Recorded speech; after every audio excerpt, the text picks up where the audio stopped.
Good morning, everyone. Ms. Teresa Goh, Chairperson, Charity Council, Mr. David Gerald, really old friend of mine, founder and president and CEO of Securities Investors Association Singapore, or more affectionately known as SIAS. Associate Professor Lim Lee Cheng, Dean of S.R. Nathan School of Human Development, Singapore University of Social Sciences. Ladies and gentlemen, a warm welcome to all of you. As I was walking into this ballroom, I'm so delighted to see so many of you here today.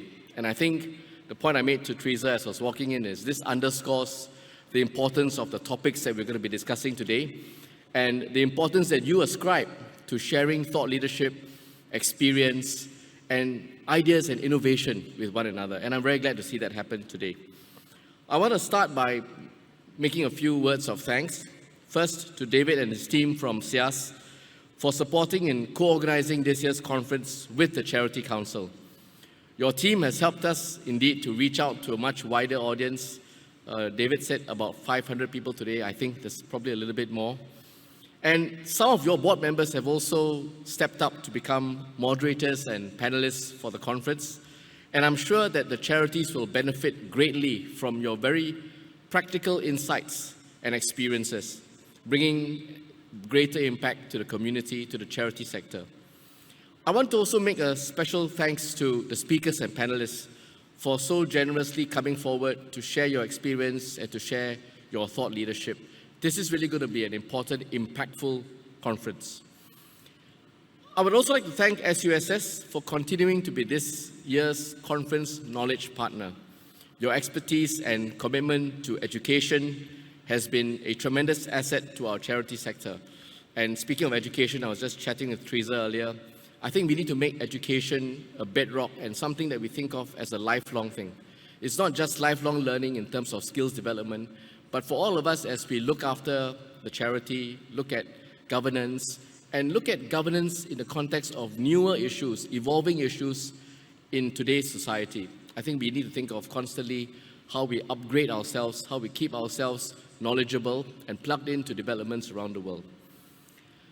Finally, I'd also like to take the opportunity to acknowledge the 9th Charity Council for your efforts in promoting good governance and accountability in the charity sector.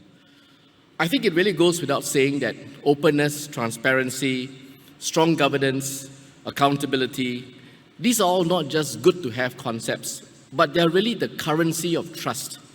And without this currency of trust, it'll be very difficult for charities to have a good, open, working, beneficial relationship with the public.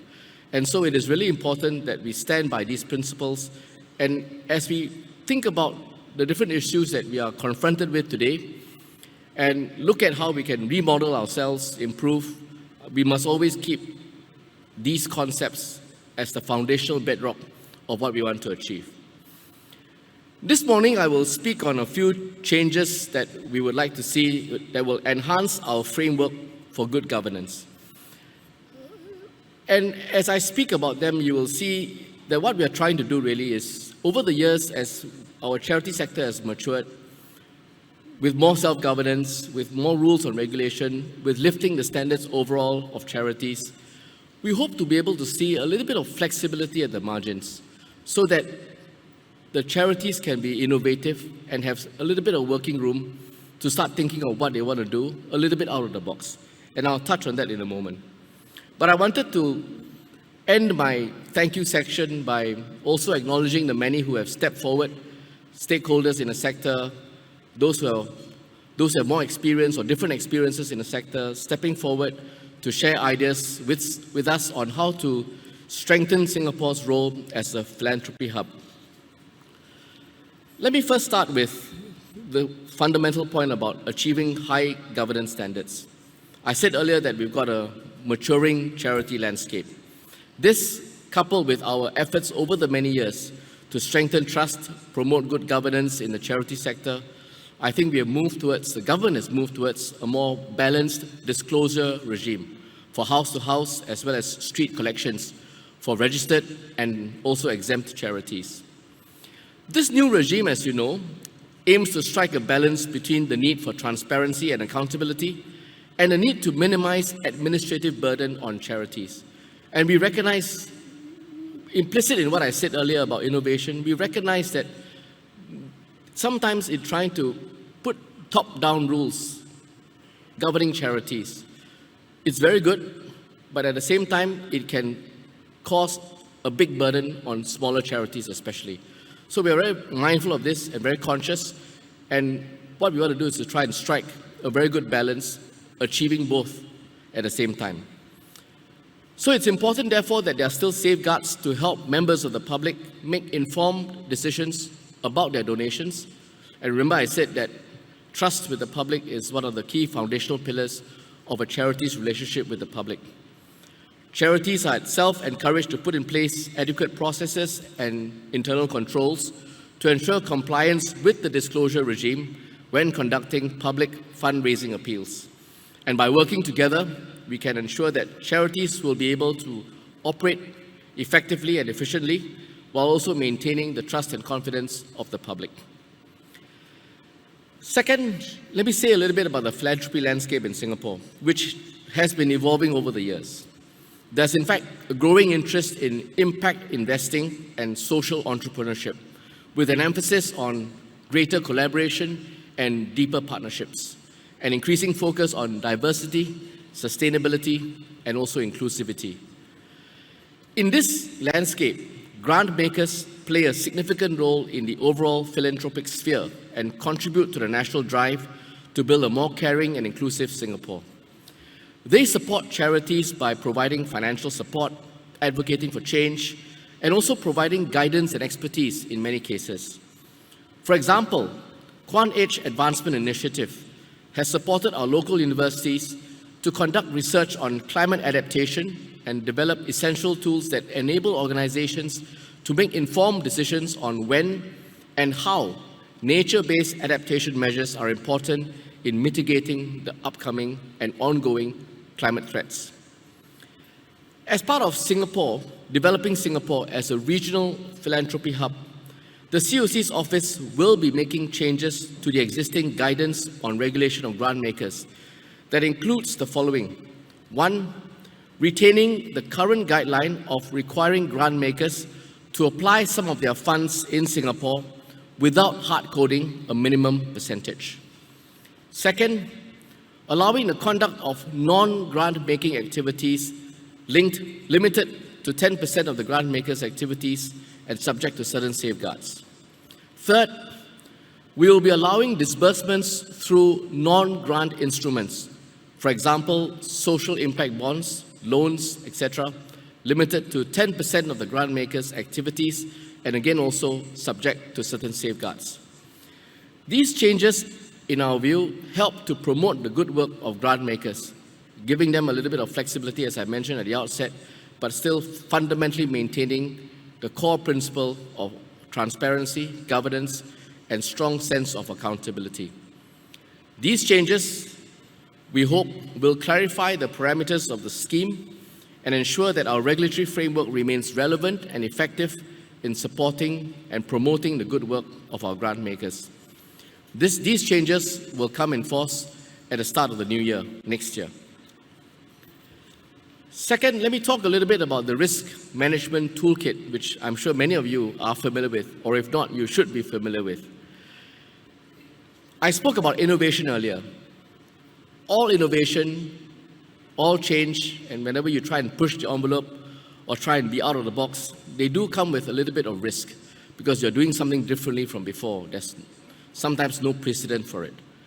But such change and innovation should not be stifled, and we should be looking at how we can promote change and innovation from a ground-up perspective.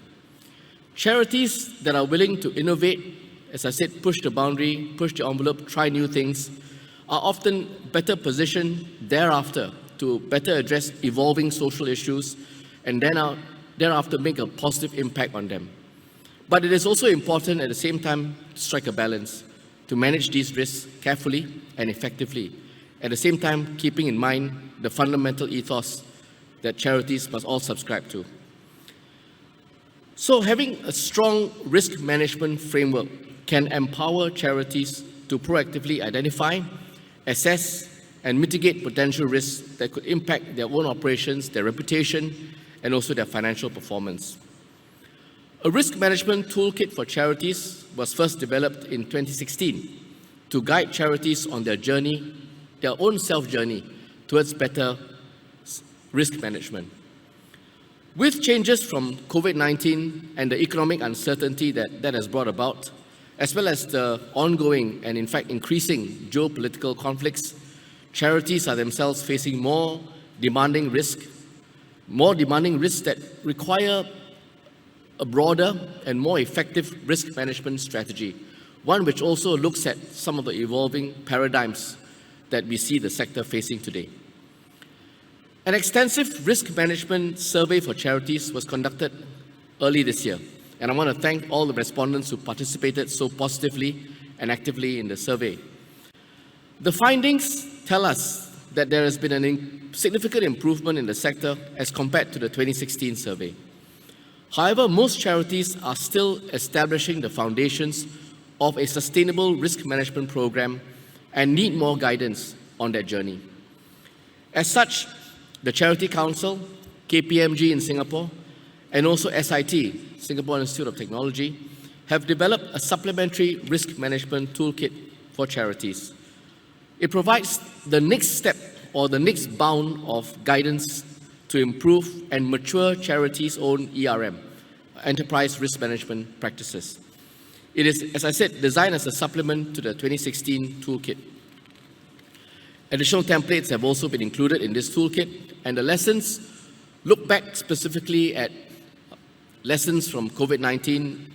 We also deal with new and emerging risks such as ESG and climate risk, which charities are now increasingly more concerned with. As I said, charities have to be constantly updated and evolve so that we can also understand and meet the needs of society's challenges today. So this toolkit will be put in place, but at the same time, this is not the end of the toolkit. We will continue to keep an eye out for such emerging trends and consequently new risks that may arise, and from time to time, we might continue to update this toolkit. At the same time, with the toolkit in place, charities also need to make their own business continuity management programs, or BCP. We need to look at this more seriously. Because the pandemic, if there's one lesson from that, has shown us that we could be faced with an unexpected crisis of all sorts, of any sort. And what we need in such times of crisis is for a strong BCP to be in place so that there's assured continuity and assured stable platform for the programs to continue. Our beneficiaries won't be affected adversely, and there will be a lot more stability. So it should be framed in peacetime like now, so that when we are hit with that unexpected crisis, touch wood, we will be able to confidently rely on an established protocol and a framework in the BCP that we can immediately trigger. Finally, before I conclude, I want to say a few words about Forward SG. For the past year, Singaporeans have been proactively in many cases, sharing their vision of what a future Singapore would look like. Not just a future Singapore that they want to see because of policy, but how can they participate proactively in making such a future Singapore go from an aspiration to a reality. And that really is the nub and the core of the Forward Singapore exercise.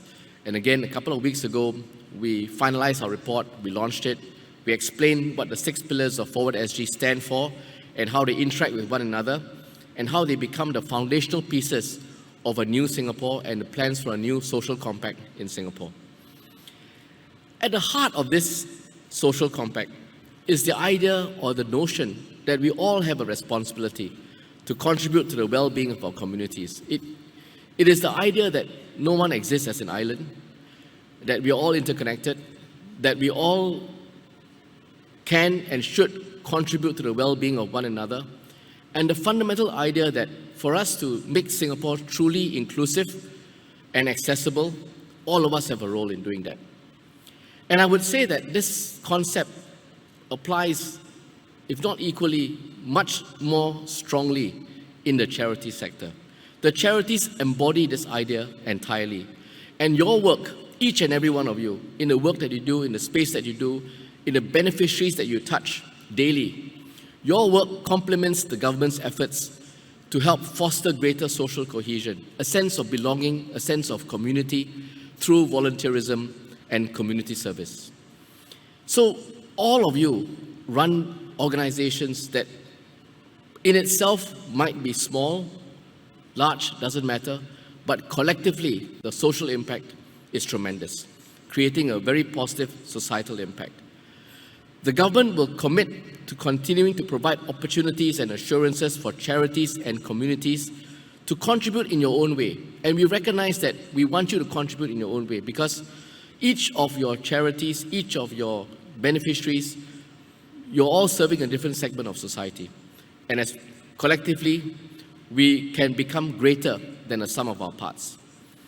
And we want to do this to nurture a stronger culture of giving, especially among those who have done well in our society, better connect donors and volunteers to local community needs, thereby strengthening our multiracialism, our intrinsic quality of diversity, strength through diversity and multiculturalism, and greater interaction between different groups, because charity knows no color, creed, or religion. And as a result of doing all this, to create a lot more avenues for ground-up participation, opportunities for you and I to step up, to contribute, and to make a greater impact than we can do on our own. So I hope that we can all think about what you do, the work that you do, each of you, in the context of the Forward Singapore ideals and philosophy, and think of how we can come together to really build a truly caring, inclusive, resilient society for Singaporeans. On that note, I want to just underscore the point I made right at the start. Much as we want to move forward, evolve, look at developing trends in Singapore, at the core of what we need to get right is openness, accountability, and I would say utmost scruples when it comes to scrutiny. And when we can assure the public of this, we will have a tremendous foundation on which to move forward with our programs. And so let us not shy away from scrutiny, but welcome it as an opportunity to learn, to improve, to innovate, and to do better. And so in closing, I hope this conference will give you some exposure to different learning, different experiences, thought leadership, share ideas. But I think what's most important too, if you look around the room today, we come from different sectors, diverse sectors, a range of different experiences. I hope that you also walk away from today with more networks, more friendships, more connections. Because when we can do that and we can bring our charity sectors together, especially all of you leaders, then I think we will really be in a strong position to make a real positive impact. And collectively, this charity sector will rise up in terms of the quality, the uplifting of each and every one of the charities to be able to serve Singapore and Singaporeans much better. Thank you very much.